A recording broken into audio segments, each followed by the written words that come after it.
अस्सलाम वालेकुम नाज़रीन, मैं हूं सैयद ज़ुल्फ़िकार गिलानी और आप देख रहे हैं गिलानी व्लॉग्स। रवात का कस्बा या शहर सदियों से आबाद है। किसी ज़माने में ये रावलपिंडी से 11 किलोमीटर दूर हुआ करता था, लेकिन अब रावलपिंडी और इस्लामाबाद ने इसे चारों तरफ से घेर लिया है। कभी इसे रावलपिंडी का दरवाज़ा कहा जाता था, लेकिन अब रावलपिंडी में घेरने के बाद ये समझ में नहीं आती कि रावलपिंडी का दरवाज़ा कहाँ चला गया। रवात की अपनी एक तारीखी अहमियत है। यहाँ एक कारवान सराय है जिसे रवात फोर्ट कहा जाता है या किला रवात कहा जाता है। लखनऊ का बेस कैंप रहा। लखनऊ ने यहाँ पोटोहार पर 765 साल हुकूमत की और रवात किला उनके एक बुनियादी मरकज़ के तौर पर पहचाना जाता है। अब भी रवात किले के अंदर सुल्तान सारंग खान और उसके 16 बेटों की कब्रें मौजूद हैं, क्योंकि सुल्तान सारंग खान ने जो सूरी ख़ानदान था उसके खिलाफ अपना मार्का, आखिरी मार्का यहीं आगे जो है वो लड़ा था हथियाल के करीब, और उन्हें यहाँ लाकर दफनाया गया था। तो ये किला रवात लखनऊ की तारीख में भी बहुत ज़्यादा अहमियत का हामिल है।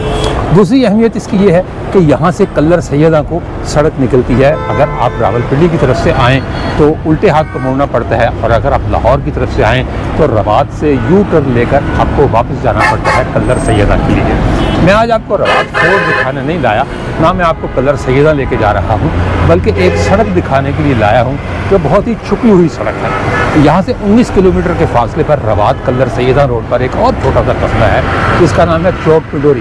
पहले मैं आपको चौक पिंडोरी ले जाऊँगा और उसके बाद उस सड़क पर लेकर जाऊँगा जिस सड़क का तारुफ कराने के लिए या उस सड़क के बारे में बताने के लिए मैं आज आपको यहाँ लेकर आया हूँ। मैं इस वक्त उस ओवरहेड ब्रिज पर खड़ा हूँ जो रवात शहर के बीचों बीच वाक़ है।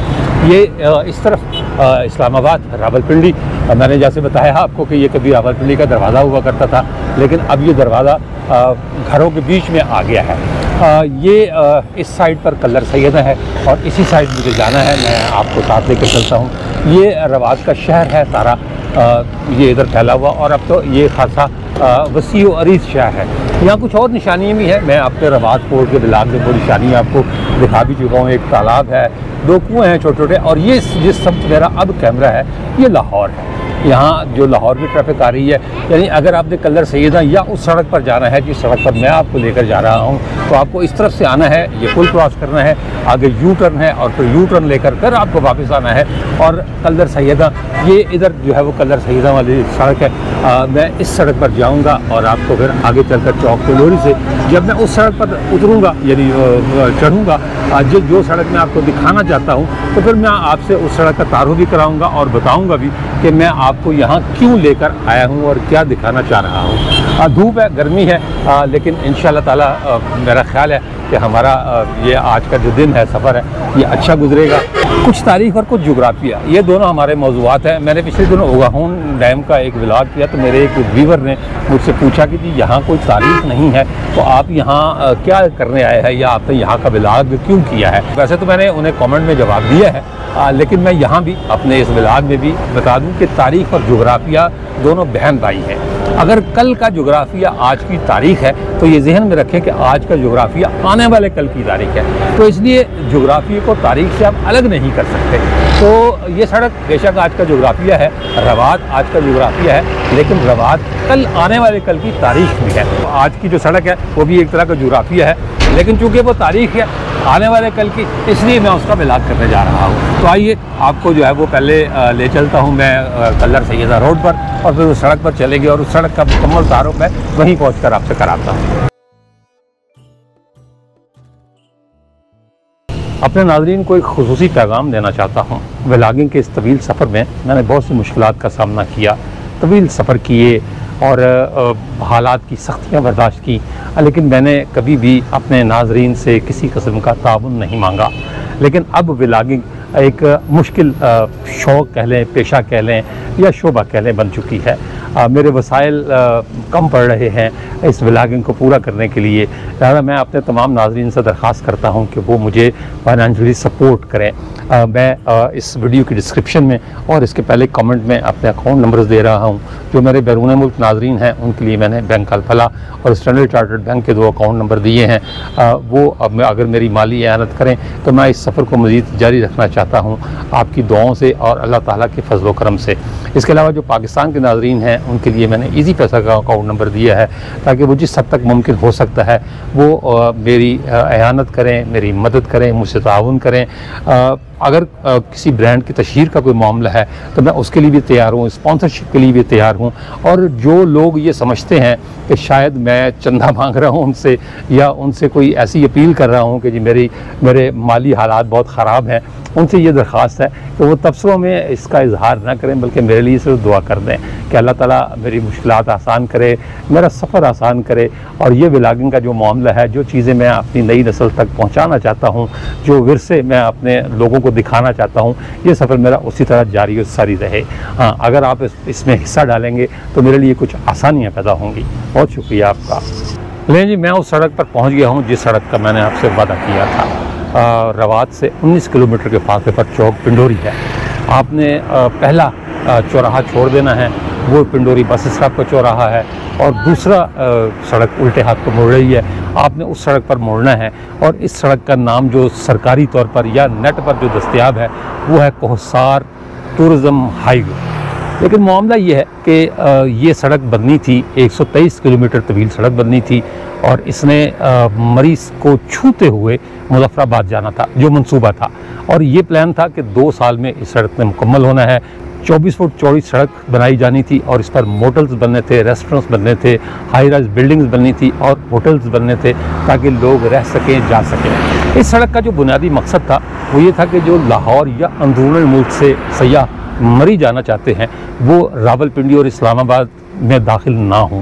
यानी अब जो मरी का रास्ता है वो आप रावलपिंडी पहुँचे हुए इख्तियार नहीं कर सकते। यानी अगर मरी एक्सप्रेस वे है तो वो भी इस्लामाबाद से शुरू होती है और जो मरी की पुरानी सड़क है वो भी वहीं से शुरू होती है, यानी 17 मील उस जगह का नाम है, 12 गाँव से आगे।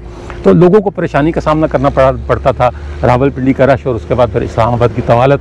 तो ये फैसला किया गया कि रवात से इसे मोड़ा जाए ट्रैफिक को कलर सैयदा की तरफ और चौक पिंडोरी से उल्टे हाथ पे सड़क निकाली जाए। लेकिन मामला ये है कि ये सड़क सिर्फ कागज़ों तक महदूद रही, बनी नहीं। जो लोग ये कहते हैं कि टूरिज़म हाईवे बन चुकी है वो गलत है, क्योंकि ये सड़क उतनी ही है जितनी ब्योर तक है। ये मेरे पीछे आपको एक बोर्ड लगा दिखाई दे रहा होगा, इस पर भोरा हयाल 7 किलोमीटर, थोआ खालसा 11 किलोमीटर, मटोर 16 किलोमीटर, नारा 21 किलोमीटर और जो ब्योर है ये 29 किलोमीटर है। तो ये मेरा अपना ज़ाती ख्याल ये है कि ये सड़क सिर्फ इतनी ही है। आप इसे राब्ता सड़क तो कह सकते हैं, लेकिन ये टूरिज़म हाईवे किसी सूरत नहीं। जिन इलाकों को से होकर इस सड़क ने गुजरना था उनमें पिंडोरी, थोआ खालसा, मटोर, नारा, ब्योर, पुंजार, निरार, सिवाड़, पंजपीर, बोस्तानाबाद, कोटली, सतियाँ, बंद, पतराटा और लोअर टोपा से होते हुए पहले इसने मरी पहुंचना था और फिर मरी से मुज़फ़्फ़राबाद पहुंचना था। ये सड़क बहुत शानदार बनी हुई है, बहुत मज़ा आता है इस पर ट्रैवल करने में। लेकिन मामला ये है कि ये सड़क ब्योर तक सिर्फ 29 किलोमीटर ही बन पाई है। उसके बाद आगे वही पुरानी सड़क, अगर आपने ब्योर से मरी जाना है तो आपको कोहूटा जाना पड़ेगा और फिर लहतरा रोड से होते हुए कोटली सतियाँ, और कोटली सतियाँ से पुरानी सड़क जो पहले मरी को जाती थी वो अब भी मौजूद है। लिहाजा अगर ये टूरिज़म हाईवे इसको तस्लीम कर भी लिया जाए तो ये सिर्फ वहीं तक है जहाँ तक ये यानी ब्योर तक। इसमें कोई शक नहीं कि इस सड़क के जो दाएं बाएं जो नज़ारे हैं वो बहुत खूबसूरत हैं। आपको दरख्त भी मिलेंगे, बड़ के दरख्त भी मिलेंगे, इसी तरह जो है वो पाइन के दरख्त मिल जाएंगे। कुछ आगे जाएंगे जैसे जैसे बुलंदी शुरू होगी तो चीड़ के दरख्त भी शुरू हो जाएंगे। तो ये एक खूबसूरत सड़क है। अगर बन जाती तो ये एक बहुत अच्छी और दिलकश सड़क होती, लेकिन बाज़ मंसूबे हमारे दरमियान में रह जाते हैं। मुझे नहीं पता कि वो क्यों रह जाते हैं, लेकिन इस सड़क के साथ भी यही हुआ है। 1 करोड़ सयाह हर साल मरी आते हैं, जिनमें से ज़्यादा तादाद मई से अगस्त के दरमियान आती है। तो अगर उन 1 करोड़ में से 50 लाख की ये सड़क इस्तेमाल करते तो लोगों को फ़ायदा होता। फ़ायदा इस लिहाज से होता कि उनका फ्यूल बचता, उनका वक्त बचता, पिंडी और इस्लामाबाद का जो रशी एरिया है उससे वो बच जाते और बराह रास्त मरी पहुंच जाते और मुजफ्फराबाद के लिए भी हमें एक मुतबादल रास्ता मिल जाता।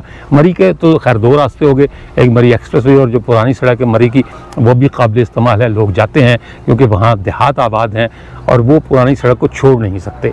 तो ये तीसरी सड़क हो जाती मरी जाने वाली। नेट पर अगर आप सर्च करें तो आपको 2022 के कुछ आर्टिकल्स तो मिल जाएंगे जिसमें ये बताया गया है कि जी इस सड़क का संग बुनियाद रखा गया है या ये सड़क तामीर की जा रही है और 2 साल में इसे मुकम्मल होना है। लेकिन ये 2025 आ गया, 3 साल का तो अर्सा ये बीत गया, तो ये सड़क ना बनी और ना मुझे उम्मीद है मुस्तक़बिल करीब में बनने की। हो सकता है कि जब सयाहों का रश और बढ़े तो इस सड़क की तरफ को ध्यान जाए हमारी हुकूमत का। हुकूमत सयाहत के फ़रोग़ के लिए बहुत कुछ कर रही है। ये टूरिज़म हाईवे एक और भी बनी है लाहौर वाघा के दरमियान। GT रोड का जो सेक्शन था उसे टूरिज़म हाईवे में कन्वर्ट कर दिया गया है या किया जा रहा है और कम से कम उसे करार दे दिया गया है कि ये टूरिज़म हाईवे है। वो भी एक तारीख़ी हिस्सा है और ये अगर सड़क बन जाती तो ये भी एक तारीख़ी सड़क होती। ब्योर से एक रास्ता आज़ाद कश्मीर की जाने चला जाता है और दूसरा आता है कहूटा। तो हम जो है वो ब्योर तक सफ़र करेंगे इस सड़क पर, आपको रास्ते के नज़ारे भी दिखाते हैं, बताते भी हैं। कुछ तारीख़ी इलाके हैं तो खालसा और नारा, ये 2 तारीख़ी गाँव हैं इस सड़क पर। ये इलाका कभी सिखों की अमलदारी में शामिल हुआ करता था। आइए आपको इस सड़क के नज़ारे करवाते हैं, दिखाते हैं कि ये कहाँ तक बनी है और कहाँ तक मज़ीद इसमें बनना है। कोसार टूरिज़म हाईवे पर पिंडोरी चौक से 1 किलोमीटर आगे आएँ तो ये बड़ का एक कदीम दरख्त है। यहाँ कुछ नौजवान बैठे हुए हैं। इस गांव का नाम है बखड़ाल, पखड़ाल कबीला। इन्होंने बताया कि ये जो बड़ का दरख्त है ये कम से कम कुछ 400 साल कदीम है और ये एक तारीख़ है। ये बड़ का दरख्त देखकर मुझे अपना बचपन याद आ गया।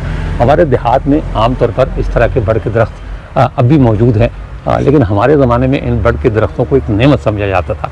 उसकी वजह ये कि कोई एसी, कोई पंखे और बिजली का तस्वुर कोई नहीं था। छोटा सा गांव था हमारा, उसके बीचों बीच एक इसी तरह का दरख्त था और उसके दाएं बाएं भी बहुत सारे दरख्त बढ़ के। तो आमतौर पर दोपहर के वक्त गांव के बड़े बूढ़े इसकी छाँव में आकर बैठ जाया करते थे और अपने गए दिनों की कहानियाँ सुनाया करते थे। यूँ कहें कि इस दरख्त के नीचे आमतौर पर बूढ़े अपनी जवानी को याद करते हैं। ये जो इसकी शाखें लटक रही हैं, हम बचपन में कहा करते थे कि ये जब दरख्त बूढ़ा हो जाता है तो इसकी दाढ़ी निकल आती है, तो ये उसकी दाढ़ी है। तो ये इस तरह की चीज़ें भी आपको हाईवे पर मिलेंगी, टूरिज़म हाईवे पर मिलेंगी। और ये सामने एक तालाब है। नौजवानों ने मुझे बताया है कि ये 300 साल कदीम तालाब है। मकसद इसका यही था कि पीने का पानी मिल सके, मवेशियों को पानी फराहम किया जा सके। उन्होंने मुझे बताया है कि ये तालाब की जो दीवार है ये बोसीदा हो गई थी, टूट गई थी और इसकी नए सिरे से मुरम्मत की गई है, लेकिन अब ये फिर मुरम्मत के काबिल हो गया है। यानी यहाँ से ये देखें सड़क कुछ हिस्सा टूट कर तालाब में गिर गया है। तो मेरा ख्याल है कि जब पहले गांव वालों ने मुरम्मत की थी तो यकीनी तौर पर अब भी इसकी मुरम्मत करेंगे। कि यहाँ के रहने वाले अच्छे मेहमान नवाज लोग हैं। आपका जब कभी गुज़र हो तो इस तालाब को ज़रूर देखिएगा। और ये जो मैंने आपको बड़ का दरख्त दिखाया है, जिसे देखकर मुझे अपना बचपन याद आ गया। क्या पता आप में से कई लोगों को अपनी जवानी या अपना बचपन के दिन याद आ जाए। वो लोग ख़ास तौर पर इन दरख्तों को याद रखते हैं जिनका बचपन गांव देहात में गुजरा है या जिनका ताल्लुक़ किसी न किसी तरह अब भी देहात से कायम है।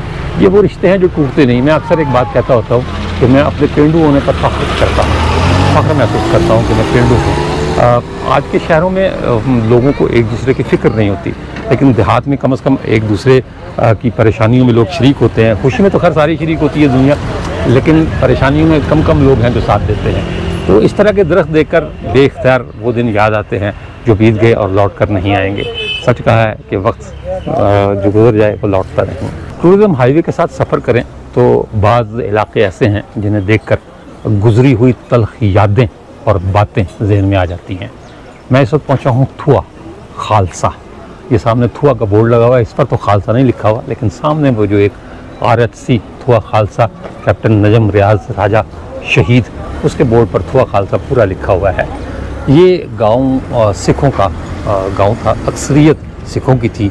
और ये जो आप कैमरे की तरफ से देख रहे हैं, यानी मेरे सीधे हाथ को, और आपका भी यकीनन सीधा हाथ ही पड़ेगा, ये सीधे हाथ को कोई 40 कनाल के लगभग एक इलाका था। अब तो खैर वो उसकी 4 दीवारी हो गई और उस पर डिस्पेंसरी और हॉस्पिटल वगैरह बन गए। वो सिखों का इलाका था, वहाँ सिखों के घर थे और सिख यहाँ रहते थे। उनके बकौल थुहा का मतलब है तोहफ़ा, यानी थुहा खालसा। खालसा सिखों की एक कट्टर इस्तिलाह है कि तमाम सिख जो अमृत पीते थे उन्हें खालसा कहा जाता था। तो थुहा खालसा यानी खालसा का तोहफ़ा। तो 1947 में यहाँ फसाद हुए और लगभग 90 ख़वातीन ने एक कुएँ में कूद कर खुदकुशी कर ली थी। वो कुआँ अब भी मौजूद है। मैं अपने एक व्लॉग में वो कुआँ भी दिखा चुका हूँ और थुहा खालसा में जो वाक़या पेश आया था उसकी तफसील भी बता चुका हूँ। इसमें भी मैं फुटेज लगा देता हूँ ताकि आपकी पुरानी यादें ताज़ा हो जाए। तो टूरिज़म हाईवे के साथ सफ़र करते हुए थुहा खालसा भी पड़ता है। आपको पुरानी बातें भी याद आएंगी, तल्ख बातें हैं, अफसोसनाक बातें हैं। ये वो यादें हैं जिन्हें हम नाखुशगवार यादें कहते हैं। वक्त गुजर गया 1947 और ये 2025, लेकिन अब भी इस गांव के रहने वालों को इस बात की शर्मिंदगी है कि वो वाक़या यहाँ हुआ, क्योंकि जो लोग हमलावर थे उनमें इस गांव का कोई शख्स शामिल नहीं था। बाहर से आए हुए लोग थे और उन्होंने यहाँ हमला किया। इस वाक़े में लगभग 300 अफराद मारे गए थे, जिनमें से 93 ख़वातीन थीं। कहीं 90 लिखा हुआ, कहीं 93 लिखा हुआ। उन्होंने कुएं में कूद कर खुदकुशी कर ली थी ताकि अपनी इज्जत महफूज रख सके। पुरानी यादगार बिल्कुल ये हाईवे है, टूरिज़म हाईवे, और ये सिख दौर का एक कुआं मौजूद है अब भी। इसकी सफाई सुथराई भी कराई गई है। ये उसी दौर की यादगार है। वो तो चले गए लेकिन अपनी यादें छोड़ गए। ये वो कुआं है, इसका ढक्कन उठाया है मेरे साथ यहाँ के दो दोस्त हैं जिन्होंने पहले भी थुहा खालसा का व्लॉग करवाया था। ये अंदर एक तख्ती लगी हुई है जिस पर सारा कुछ लिखा हुआ है। तो ये वो यादगार है। ये अपना अज़मत फ़ारूक साहब, उमैर साहब, ये दोनों भाई हैं, कज़न हैं। पिछला जो व्लॉग था थुहा खालसा का वो भी अज़मत फ़ारूक साहब ने मुझे करवाया था और अब 3 साढ़े 3 साल बाद दोबारा मेरी मुलाकात हुई अज़मत साहब से। इन्होंने खातिरदारी की है। बहुत मेहरबानी अज़मत साहब आपकी। हम आपके गांव जब भी आएंगे इंशाअल्लाह ताला आपसे मिले बगैर नहीं जाएंगे। तो ये वो तल्ख बातें हैं, तल्ख यादें हैं जो टूरिज़म हाईवे के साथ सफ़र करते हुए आपको मिलेंगी अगर आप तारीख़ जानते हैं तो। यहाँ के मकामी लोगों ने मुझे बताया है कि ये थुहा का इलाका एक ज़माने में बहुत बड़ी मंडी हुआ करता था। ये जो आपको इलाका सामने नज़र आ रहा है ये सारा सर्राफा बाज़ार था और इसमें हिंदुओं और सिखों की दुकानें हुआ करती थी। लोग आज भी यही कहते हैं कि जब हमला हुआ तो जो यहाँ के मकामी सिख थे ख़ास तौर पर और हिंदू भी, उन्होंने मुसलमानों के घरों में आकर पनाह मांगी उनसे, यानी जो यहाँ के मुकामी रहने वाले थे। लेकिन मुसलमान चूँकि माली तौर पर कमज़ोर थे, गुजर खान उस ज़माने में सबसे बड़ी मंडी हुआ करता था। वहाँ से सारा साजो सामान ऊँटों पर, घोड़ों पर, खच्चरों पर लद कर यहाँ आया करता था थुहा। और थुहा में हिंदू और सिख यही साहूकार हुआ करते थे, यही पैसे वाले लोग थे। कारोबार भी इन्हीं के पास था, हुक्मरानी तो थी लेकिन कारोबार भी इनके पास था। तो लिहाजा वो इस के मालिक व मुख्तार थे। लेकिन इसके बावजूद जब मुसलमानों ने हमला किया तो उन्होंने मुसलमानों से ही पनाह तलब की। ये अलग बात है कि मुसलमान यहाँ थुहा के जो मुकामी मुसलमान थे वो कमज़ोर थे और वो उन्हें पनाह नहीं दे सके या उन्हें बचा नहीं सके। इसी वजह से थुहा के लोग आज भी अफसरदा हैं कि ये वाक़या हुआ नहीं होना चाहिए था। बहरहाल इसे वो हुए कुछ 77-78 साल हो गए हैं। मेरा ख़्याल है कि अब इन तल्ख बातों को दफन कर देना चाहिए और प्यार मोहब्बत से रहना चाहिए। जो भी फ़िरक़े हों, कबीले हों, मज़ाहिब के लोग हों, एक दूसरे के साथ जितनी प्यार मोहब्बत से रह सकते हैं रहें, क्योंकि अब दौर नफ़रतों का नहीं, दौर मोहब्बतों का है। लिहाजा मोहब्बतें बाँटें। मटोर से गुज़रते हुए हम पहुँचे नारा। नारा भी एक ज़माने में सिखों और हिंदुओं का शहर होता था और यहाँ के हिंदू इतने मशहूर थे कि इतना अरसा गुजर जाने के बाद भी आज तक नारा को हिंदुओं का शहर ही कहा जाता है। रास्ते में बहुत खूबसूरत मनाजिर नज़र आए। पहाड़ काट के सड़क बनाई गई है, तंग मोड़ हैं, ख़तरनाक मोड़ हैं, यानी जो बंदा भी ड्राइविंग करे वो मुकम्मल तवज्जो के साथ ड्राइविंग करे। सड़क पर चलती हुई भेड़ बकरियाँ चर भी रही हैं और चल भी रही हैं। ऐसा लगता है कि सड़क के दोनों तरफ चरागाहें हैं, भैंसें, गाय, बकरियाँ, सारा कुछ ही नज़र आया। यानी ये सड़क सयाह तो पता नहीं इस्तेमाल करेंगे या नहीं करेंगे या कब करेंगे, लेकिन जो मकामी जानवर हैं वो इसे इस्तेमाल ज़रूर कर रहे हैं। अच्छी बात है, हरियाली है चारों तरफ, खूबसूरत नज़ारे हैं, मुख्तलिफ़ किस्म के दरख्त हैं, फसलें हैं और उसमें चरते हुए जानवर हैं, मवेशी जो पालतू जानवर हैं। अच्छे नज़ारे हैं। ये चीज़ें आपको मोटरवे पर या GT रोड पर ज़रा कम देखने को मिलती हैं कि लोग भी चले जा रहे हैं, बाइक भी है, डंपर भी हैं, ट्रैक्टर भी हैं और साथ जो है वो माल मवेशी भी है, यानी सबकी साझी सड़क है ये, जिसे हम टूरिज़म हाईवे कह सकते हैं या कहेंगे आगे चलकर। अब यहाँ से हम चल रहे हैं आगे, ब्योर हमारी मंजिल होगी। ब्योर पर मैं ये व्लॉग भी एंड करूँगा। ब्योर से फिर 2 रास्ते हो जाते हैं, एक रास्ता कश्मीर की तरफ निकल जाता है, वहाँ करोड़ ज़्यादा मुस्तमल है, करोड़ बिजली घर भी बन रहा है वहाँ, और दूसरा रास्ता कहूटा की तरफ मुड़ जाता है। हम भी कहूटा की तरफ मुड़ेंगे क्योंकि हमें वापस जाना है आगे। या तो कश्मीर जाया जा सकता है या फिर कहूटा। तो कश्मीर हमने फ़िलहाल नहीं जाना, फिर कभी सही हम वापस जाएंगे कहूटा और फिर वहाँ से रावलपिंडी। टूरिज़म हाईवे पर नारा से आगे निकलें ब्योर की तरफ तो ये एक कस रास्ते में पड़ती है जिसका नाम है कल्याल कस। मकामी ज़बान में नाले को जो कि कस बोलते हैं, लिहाजा मैंने भी कस का लफ्ज़ इस्तेमाल किया है। इधर से ये पानी का नज़ारा, जब बरसात हुई होगी पिछले दिनों में तो यकीनी तौर पर इसमें अच्छा खासा पानी आया होगा, लेकिन अब इतनी मकदार पानी की नहीं है। फिर भी एक खूबसूरत पुल बना हुआ है। ये इधर से कस आ रही है, इधर चूँकि धूप पड़ रही है शायद आपको सही नज़ारा ना मिल सके। ये पुल पर आबिद साहब खड़े हैं, आबिद नदीम साहब, वो अपना व्लॉग कर रहे हैं। यहाँ से मैं आपको दूसरी तरफ का नज़ारा करवाता हूँ कि दूसरी तरफ जब पानी गिर रहा है, इधर से थोड़ा सा ऊंचाई है पुल के नीचे और फिर ढलवान बनाई गई है मेरे ख्याल है 2-2.5 फुट की, तो उधर से भी मैं आपको इसका नज़ारा करवा देता हूँ। अब तक काबिल दीद कोई पुल या जगह यही आई है चौक पिंडोरी से निकलने के बाद, जो मैं आपको दिखा रहा हूँ। सामने कुछ बच्चा लोग बैठे हैं, वहाँ पानी खड़ा भी है और वो नहा भी रहे हैं। छोटा सा एक तालाब बन गया है। ये जी इस तरफ का नज़ारा, ये इधर का पुल। इधर से मेरा ख्याल है कि हाँ ये थोड़ी सी जगह मुझे नज़र आई है, एक मिट्टी की चट्टान है। मैं यहाँ आने की कोशिश कर रहा हूँ ताकि आपको पुल सही तौर पर नज़र आ जाए। ये जी पुल, और ये कोई 2-2.5 फुट नहीं बल्कि मेरा ख्याल है कुछ 4-5 फुट की एक आबशार। अच्छा नज़ारा है, बिल्कुल ऐसे ही लग रहा है जैसे आबशार गिर रही हो। तो ये आबशार जो है वो आपको नज़र आएगी यहाँ से गिरते हुए। ये जी एक टूरिज़म हाईवे का अब तक मुझे जो खूबसूरत तरीन नज़ारा नज़र आया है वो यही है। सड़क बहुत अच्छी है, बहुत खूबसूरत सड़क बनी हुई है, हमवार सड़क है, और दाएँ बाएँ के जो खेत खलियान दरख्त पौधे वो भी बहुत खूबसूरत है। लेकिन सबसे खूबसूरत नज़ारा मुझे यही दिखाई दिया है, तो मैंने कहा ये भी मैं आपके साथ शेयर कर दूँ। थोड़ी देर में हम ब्योर पहुंच जाएंगे और हमारा ये खूबसूरत सफ़र जो सुबह शुरू हुआ था वो आज का ख़त्म हो जाएगा। टूरिज़म हाईवे पर हमने खूब इंजॉय किया, मैंने, अमीन राजपूत साहब ने, और ड्राइविंग सीट पर बैठे हुए जनाब आबिद नदीम साहब ने।